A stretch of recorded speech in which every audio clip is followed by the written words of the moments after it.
ट्र्याक्टरले यहाँ सामान पनि बोक्छ गिट्टी बालुवा यहाँ बाटोको लागि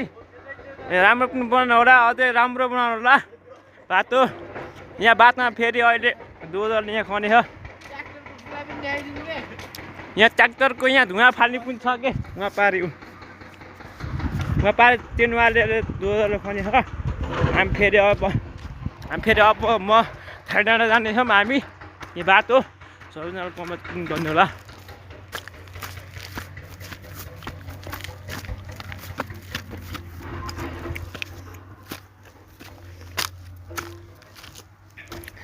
थाइडाँडातिर हिँड्ने बाटो हो कि यो खाल्टाखुल्टै बाटो यस्तो बाटो कि बाटो हाम्रो बाटोको हालत भने यस्तो छ यस्तो छ क्या बाटोको हालत यो त गोरत बाटो हो नि गोरत बाटो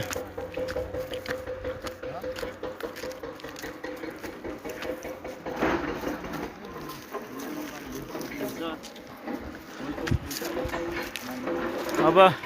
5 मिनट छैन कि अब 1 मिनट छैन आउनु यता यता खाँच्दै ल